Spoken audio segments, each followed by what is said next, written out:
Hi guys, I'm Jo Croft. You are listening to the Puppy Coach podcast. Join me as I share my top tips, thoughts and experiences from my career as a vet nurse and canine behaviour specialist, helping owners form a strong, safe relationship with their dog. So today I want to take a look at rescue dogs, and rescue dogs on quite a broad spectrum, so that will be inclusive of imported dogs as well. Given behaviour is the number one reason why dogs are given up to rescue centres, I think we really want to take a look at how and why that develops and potentially what we can be doing to try and avoid this as being an issue. Obviously, this is something that I come across in my line of work quite a lot, and they're coming out of various different breed-specific kennelled environments, or they're coming from big rescue charities. I've also obviously got a fair bit of experience, particularly over the last 2 years as they're becoming more popular with the imported rescue dogs. So dogs coming over from Thailand, Greece, Cyprus, and obviously Bosnia and Romania. I think from my perspective, one of the biggest considerations we need to take on board with these dogs is fear and trauma, and to what extent fear and trauma are relevant for these individual cases. So let's first understand the difference between fear and trauma. So fear, if you consider fear to be that momentary lapse in recognition of what's going on or response to a stimuli that you're uncomfortable with. So it can be everything from just fearful experience in the form of another dog coming and playing with you and you didn't invite the play, or you don't perceive it as play, right up to something more scary that you can't understand, such as the sound of a car or fireworks going off. So your response to that in the moment is very much down to your experiences, your social skill, whether you can cope with that or not, and also whether and how you have the ability to press the reset button and be able to recover from that fear. So it's very much an in-the-moment survival response. If we now consider trauma, and obviously these cases are all relative as to those dogs that are just fearful in the moment and those that are suffering from a traumatic experience, the first thing we want to consider with these dogs is that they have a sense of a loss of safety. So they have been pushed beyond their ability to cope for either a short period of time or a sustained period of time. Now, again, this can be anything from being jumped upon by a dog, or obviously in the case of our rescued animals, a sudden environmental change. So just the fact that they've come from an area that they perceive to be normal and familiar into an unfamiliar environment. We can also consider whether or not they've lost a person or they've lost another animal in their social group. And the most obvious that people would connect with rescue dogs is that those that have suffered physical or mental trauma or abuse. Recently, I put together a series for YouTube, and on that series, we looked at imported rescue dog from Bosnia called Max. And if we consider his situation specifically, he's been brought over from Bosnia. His whole journey over here was actually pretty stressful. He was also one of 9 siblings, so he's very much used to having a huge group of dogs around him for support, all speaking the same language. So not only did he have a stressful journey over, but his life prior to coming to the UK was very simplistic. There wasn't really a lot of areas for him to be having any kind of luxury or human emotional contact. He was heavily reliant on his social group and his other siblings for that level of interaction. He's come over having this very stressful journey by many different means of travel over to the UK. He's then been put into a kennel environment and then rehomed to a lovely new family. But obviously the whole environment he's been catapulted into is completely and utterly alien to him. So he's gone from living from the streets into a kennelled environment and then into a family domestic home in the UK. So that alone is enough to consider that that animal has suffered a degree of trauma. And off the back of that, we really need to consider how that reflects in the behaviour that we see from him. Max in particular was displaying specific behaviours around the male human owner, not so much with the female. She was very much seen as the individual he could attach himself to, but there were some low-level aggression type behaviours, particularly with strangers. So we can assume that his early interaction with anybody male approaching him, coming into his space or into his environment, at some stage he's found to be extremely traumatic. Now, there isn't any evidence of any physical abuse, but certainly something that's heavily overlooked is the mental trauma of that huge environmental change. So taking these animals into our homes and offering them the lifestyle that we perceive to be pleasant and luxurious and delivering lots of human emotion and loving them and hugging them, nobody would ever actually consider that necessarily to be unpleasant. But for a dog who's never had that degree of experience of interaction, who's never been shown human love, which is a difficult emotion to process anyway, this can actually be really quite challenging and potentially traumatic. So these visual behaviours that we see off the back of some kind of trauma being experienced by the dog are really just survival behaviours. They're just fear-related behaviours that have escalated. And you'll get a diverse level of responses depending on what you are delivering to the dog and whether you have the ability to communicate with the dog. And often I find that people's responses to the dog can either make a situation much better or much more severe. And often we see these dogs, whether they're general rescue dogs from the UK or whether they are imported rescue dogs, we see them displaying either what we call a dorsal vagal shutdown state, which is where it's also known as learned helplessness. So the dog has basically delivered every single communicator they possibly can to get themselves out of the situation and failed. And then that actually becomes a process whereby you can offer the dog an escape route, but they choose not to take it because nothing has worked for them in the past. So they literally just shut down. And that is a chemical process. We can also see these dogs being heavily reactive to certain social situations. And that may be specific social situations or it may be diverse and actually across the board, whether it be indoors or outdoors, whether it be approaching people and whether it be approaching dogs. Considering what we need to be doing with these dogs will very much come down to what is the dog delivering? What do we know about these dogs? And certainly early history will be really important. So if you're taking these dogs on from wherever, either from a previous home or even from a friend, or you're taking on one of these imported dogs, information is key. We want to know what are the likely experiences that these dogs have had, whether they be our perception of negative or positive. What experiences have they had prior to coming into our home? Have they been in a home environment before? Have they been in a kennelled environment and suffered severe trauma, either because they have been neglected or bored, excessively bored and don't know what to do with themselves? Have they faced some sort of conflict when they've been in that situation? And then that will allow us a platform to consider, is this dog going to tolerate a crate environment? Is this dog going to tolerate us building a safe zone that is hugely restricted? Or do we need to consider opening up an area of our home? Do we need to consider whether actually this dog's comfortable, safe space was outdoors? And can we facilitate that? Is that going to be viable for us?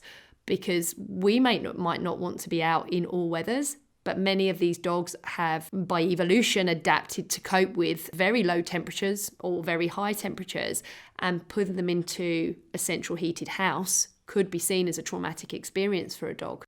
Taking those very small things on board will allow you to make a decision as to whether or not this is something you really want to do, are able to do.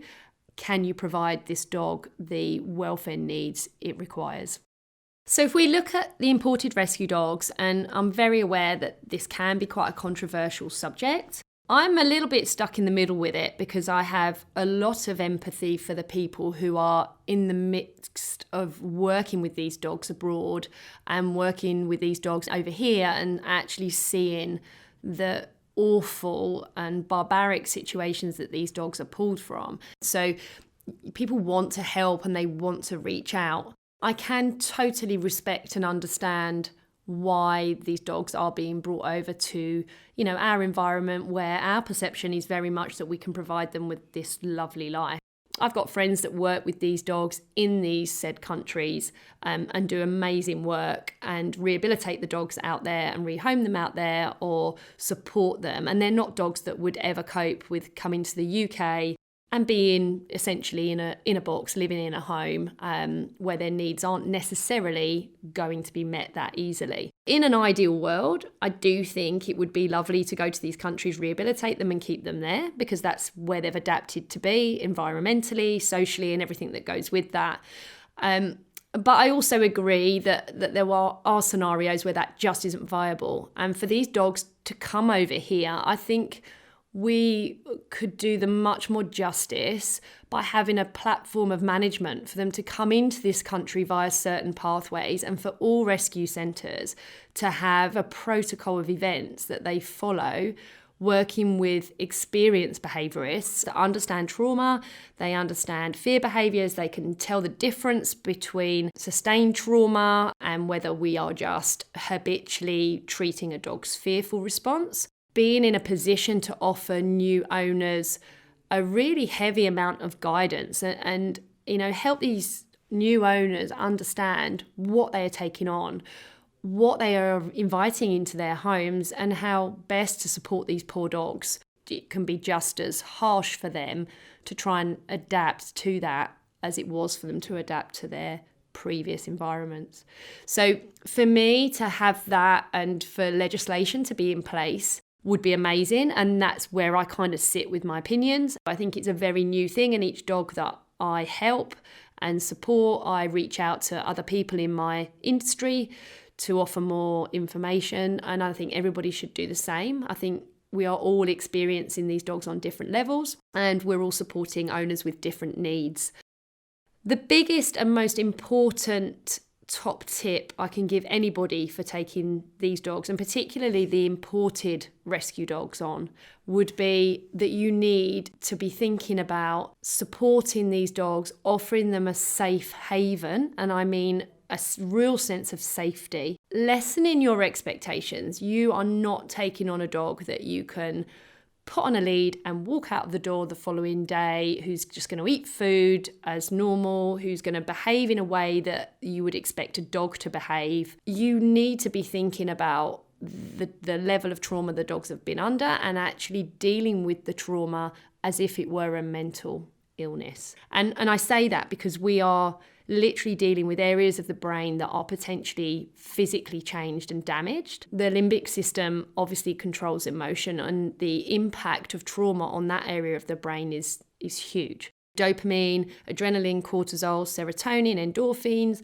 these are all neurotransmitters that are affected by the dog experience some degree of trauma. With that in mind, how the dog responds is going to be complex and complicated, and taking the time just to sit back and recognize that this is a dog who is in a fearful state or a traumatized state, and not just a dog who's being poorly behaved, is very much the difference between an owner being successful in rehabilitating them and failing or feeling like a failure.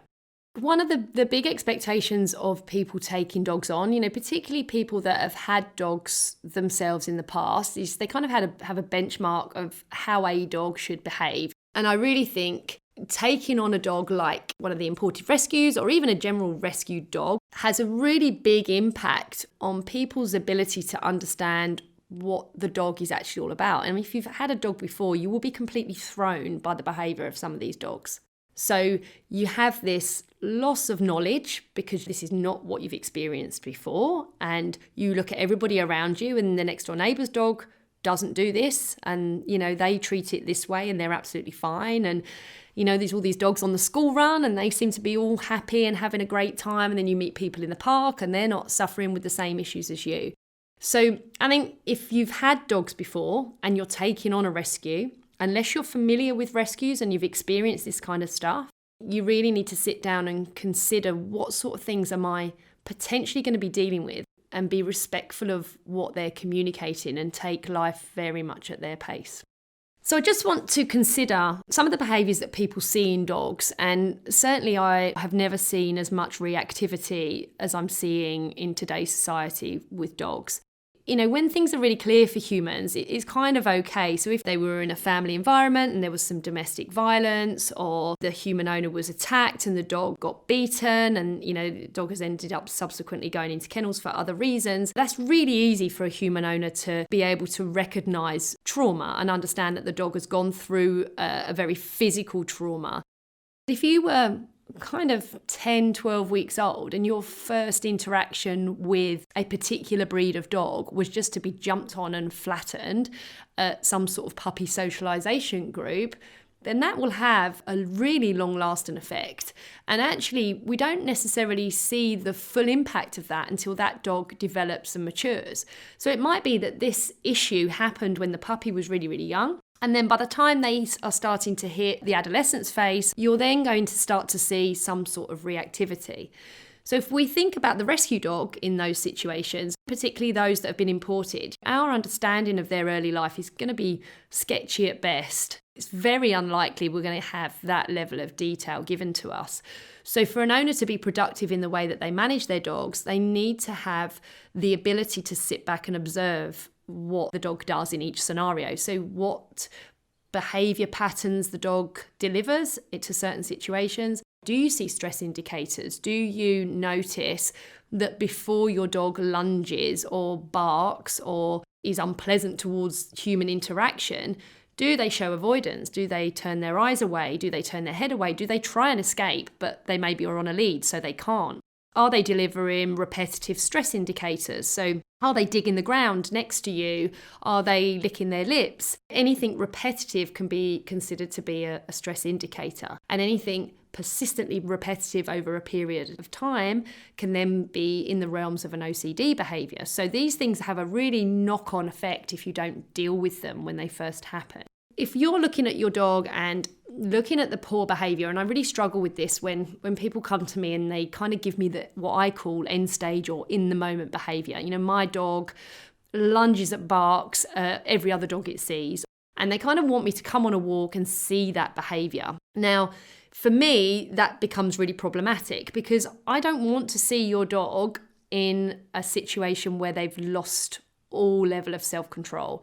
I want to rewind that and look at the relationship that you share with your dog and look at the other areas of the dog's life that give me an indication of the things that they may have suffered in the past or they may have perceived as a threat or a challenge in the past.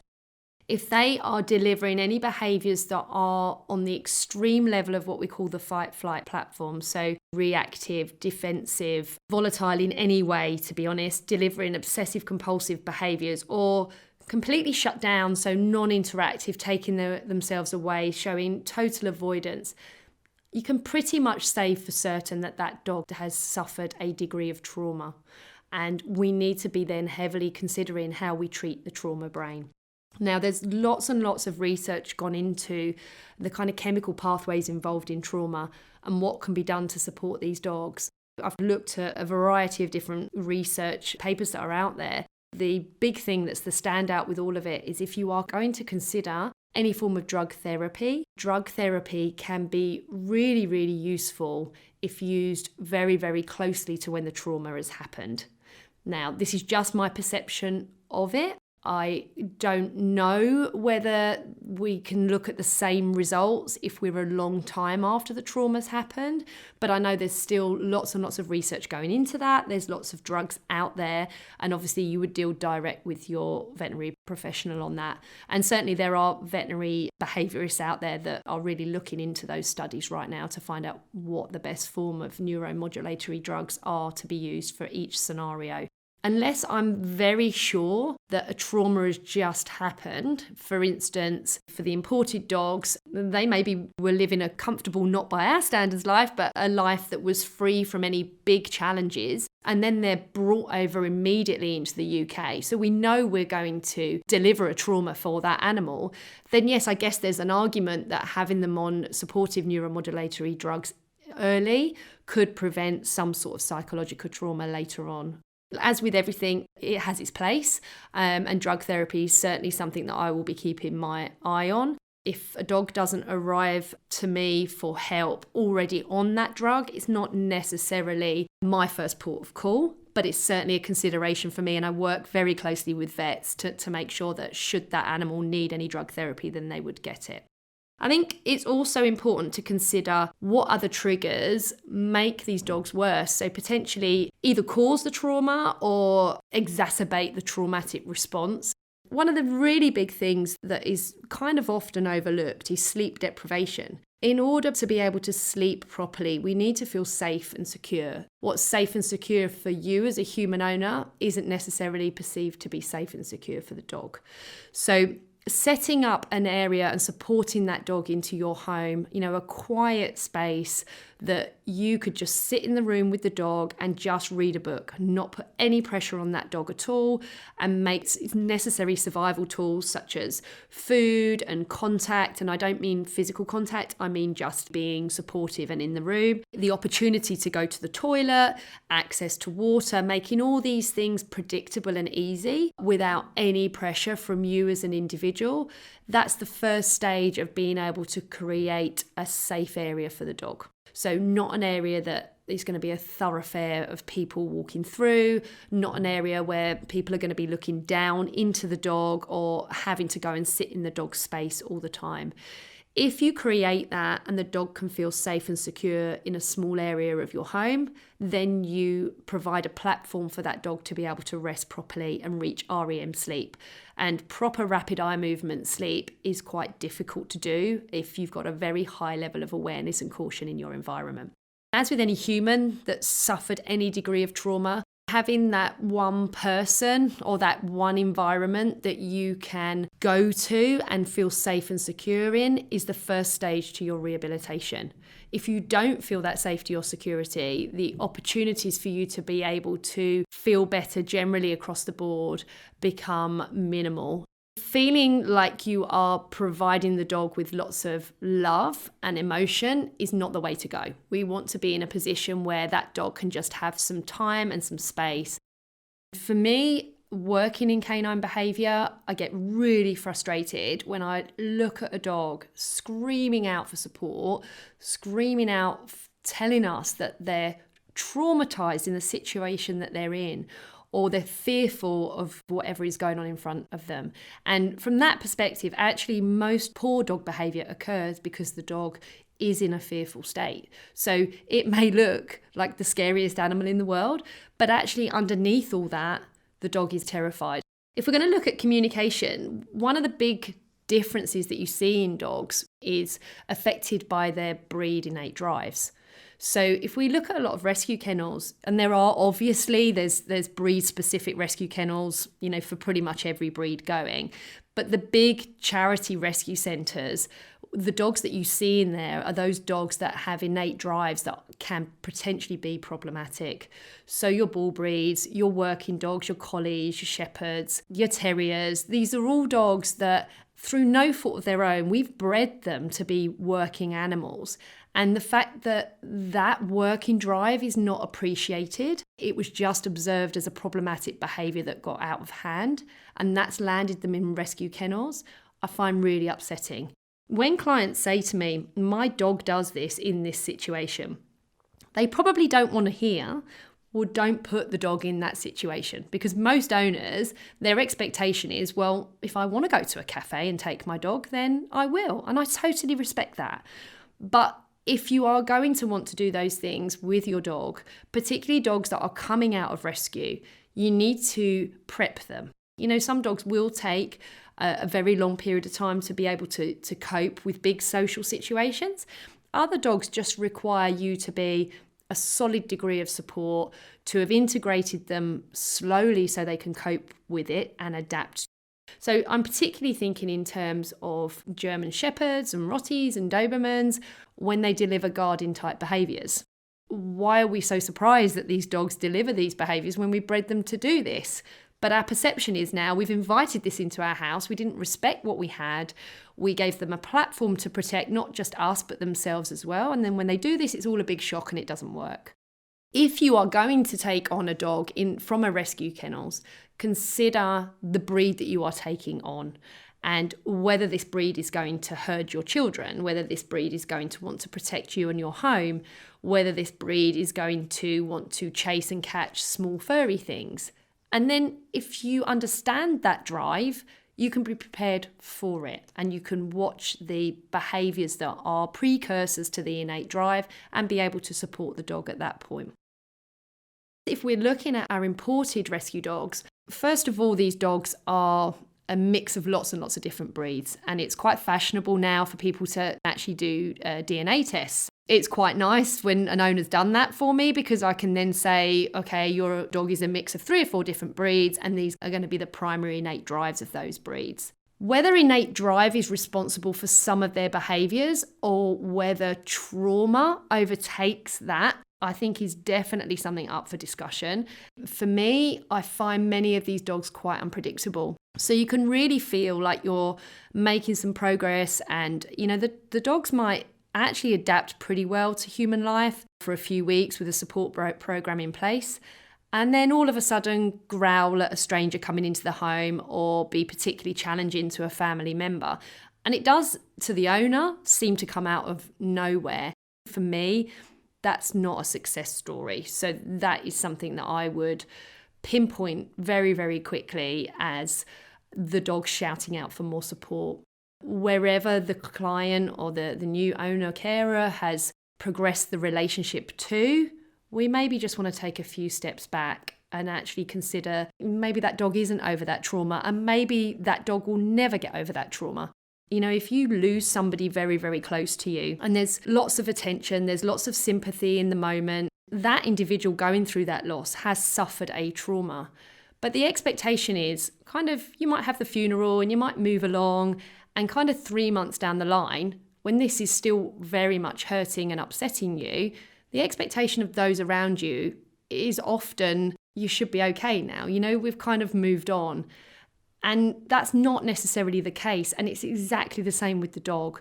So we can find that these dogs settle quite quickly, but 3 months, 6 months down the line, we've not actually dealt with the problem properly. And some of these behaviours are starting to rear their head again and actually are more unpleasant than they were before, because now the dog has got new learned responses, it's had new experiences, and it's maybe attached further trauma to the trauma that was already there.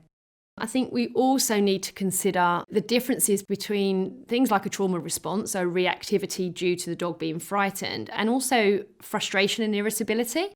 Dogs can have quite an isolated trauma, so they don't like people coming into their space, or that trauma was not treated and the trauma has then become a lot more diverse. So it's not just about people coming into their space, it's about them walking into new environments, it's about meeting and greeting people outdoors. So the trauma can be completely across the board. But let's just say we've got a handle on that, we've got a really good understanding of that. The dog is very much supported, but at points in the conversation with the dog or the interaction with the dog, you start to see some of this reactivity again. And often I would see this with dogs that go into the park and they may be very comfortable with their human owner, but they go into the park, they start thinking for themselves, they interact with other dogs that are maybe quite highly charged or young and immature, and they try desperately to communicate in the way that they've learned or the experiences that they've had in the past, and it doesn't work. So now suddenly we've got a dog being really reactive, not necessarily because they're in a fearful state, but because they're now frustrated and irritable. The arousal state is indicative of a dog having a loss of self-control, but the motivation and the reasons for that can be hugely diverse. So owners that find the dog is fine in this situation and is fine with people and other dogs, and then they go to the park and then the dog gets into an aroused state and then they see the reactivity again. So there's definitely progression there of the behaviour. Actually being able to spot the scenarios where your dog is going to get aroused and uncomfortable and actually prevent them is the way to go. There is nothing wrong with choosing avoidance and saying, my dog is not going to be comfortable with that. Reflecting on how your dog copes, where your dog copes, and adapting your behaviour to be able to cope with that is a really important consideration. So the other thing I just want to briefly talk about is nutrition. Many dogs have had poor nutrition who have been rescued or been in a rescued environment, either because they've spent some time on the streets and they've literally been scavenging, or they've had to rely on kind of charity funded foods, which may be bulk buy dry foods or heavily processed foods. But that's what their gut can cope with. You then bring them into your home and feed them the most expensive veterinary recommended food that you can get your hands on, and now they have profuse diarrhea. And now you have a problem. Do we have an upset tummy because the dog is not coping with the food you're giving? Or do we have a direct response to the dog's environment because they're stressed, and the chemical processes involved in stress will obviously create an irritable tummy? So considering nutrition and how you adapt the dog's gut to be able to cope with the nutrition that you want them to go on is going to be a really important factor, because if you've got a dog with an upset tummy, they're not going to be a happy dog. You're therefore going to see further poor behaviours. So keeping things very bland for the first week that they're with you, and obviously you take veterinary advice with this where necessary, but maybe even considering some chicken or fish or white rice or something very, very simplistic. Actually giving the gut a rest and keeping things as bland and simple and easy to digest as possible would be my goal. And then you would gradually build in the diet that you want to be given. And making that food predictable and providing safe access to food is a really lovely way of improving the dog's trust in you. I just wanted to touch on resilience in dogs. If you have a resilient dog, they're really trainable, they adapt really quickly to differences in social situations, they're generally very confident and amenable dogs. If you are taking a rescue dog on, the chances of there being any degree of resilience to social interactions is pretty low. And actually, that is not something you can easily build overnight. So again, patience will be the key. There is a genetic component to resilience, but also their experiences will play a big part. And you might find that your rescue dog is extremely resilient in certain situations, fending for themselves, maybe something they've had to do. So being mindful of those dogs that don't want to be bossed around. I think training gives this perception, and certainly some of the kind of old school methods of managing dogs where it was seen to be important for you as a human owner to take a very strong, powerful role. We want a nice, comfortable relationship with the dog based on solid communication and being able to work with the individual that you have, seeing the dog as an individual and not just seeing them as a dog, and your expectation should be, I train you and I tell you what to do. That's not how you develop the best relationship with your animal. You really want to be there to say, look, you know what? You're a dog. You've arrived within a human environment. So that environment is essentially alien to you, and you're going to need to be able to adapt. And I always use the analogy for clients. If you were to start a new job tomorrow and you were to walk into that office and nobody told you where to sit, when lunch was going to be, what your expectations were, what you needed to get done in a day, what time you finished, etc. If there was nobody supporting you whatsoever, you would sit down and first of all you would panic because you wouldn't know where to start. Then you would consistently make mistakes all day that somebody would probably reprimand you for. And at the end of the day, you may have got a few things right, but essentially you're going to feel like a failure. That doesn't require somebody coming in being heavily dominant and standing next to you, breathing down your neck, telling you what to do every second of the day. But it really does require somebody to give you some degree of boundary and support and guidance. And for me, leadership is what that is all about. This communicative, supportive role that an owner should take in order to be able to provide the dog with an understanding of where the expectations are. But also it's a two-way street. So let's consider what the dog's expectations are. And, you know, for the dog, life is very, very simple. So a rescue dog coming into your home will want to know the rules. They want to know how home works. But they'll also want to know that when they deliver certain behaviours, you will respond correctly to them. So if they are choosing avoidance and they're saying to you really clearly, you're in my space, give me some room, or I really can't cope with this, and they're giving you all the very clear signals of being stressed and uncomfortable with a particular interaction, then you really need to listen.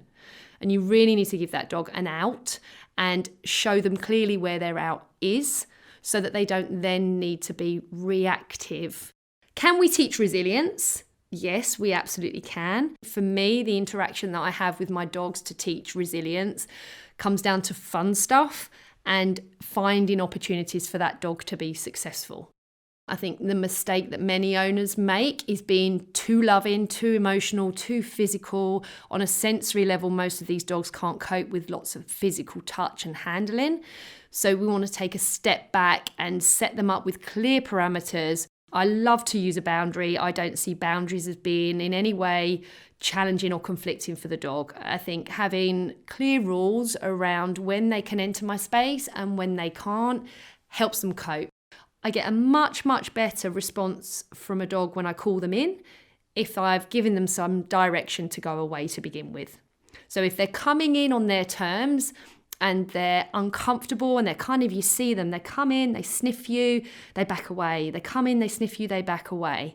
If they're in that kind of undecided, what do I do? Does this person want interaction? Do they not? I usually just give them a really gentle hand signal and walk them back to their bed. And you can do that with food. If they're food motivated, you can absolutely do that with food, just to show so you're not being too forceful, confrontational. Don't make any eye contact. I don't bend down into their space and I don't grab collars. I would use body language just to direct them out of my space. And generally, you just give them that opportunity to adapt to your presence. Then maybe just taking a seat or sitting down lower, sitting side onto them, and then calling them in. They're much more responsive. I've seen more reactivity in dogs who've made the decision on their terms to go into an individual space, and then that individual does something they weren't expecting. The reactivity in that moment is much, much higher than when the dog has been invited in and has chosen to follow that lead and go and see that individual for some sort of positive reward. So I just want to finalise with a quick whistle-stop tour of considerations for treating these rescue dogs so that anybody taking a rescue dog on is fully equipped with a pathway for finding that right help, but also setting their home up and making sure that they are equipped to be able to support these dogs effectively. So number one on the list is obviously creating a safe zone, and what that looks like will very much depend on your environment. But I touched on it earlier that it needs to be somewhere that isn't a thoroughfare and that is an area that is very much part of your family home, but that you have the ability to be able to sit parallel to it rather than be physically within it all the time. Also, a really big one is to stop exposing your dog to the triggers it finds challenging. So you will never get a dog to overcome its fear by persistently putting them in a position to try and overcome their fear. You know, if they keep doing it, then they're going to be absolutely fine. That's not the case at all. And actually, you could end up with a dog who's severely damaged if you keep doing that. Obviously, number 3 on the list is observe the communication and be respectful of it. Your dog is talking to you all the time. Sitting back and observing what they're saying will provide you a platform to understand them on a much higher level. Never ever expose or force the dog into doing anything at all. So you want to be always in a position where you know what's coming, what that dog is going to experience, and always make sure that you've got the ability to remove them so that they don't have to be able to cope if it becomes a problem.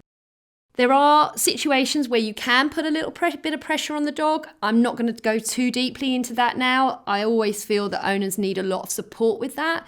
But in order to push the dog on so they don't get locked into these fearful states, there are times where through training and play and understanding, we can put a little bit of pressure on just to get the dog to engage at a higher level. But that needs to be done very much with care and expert support.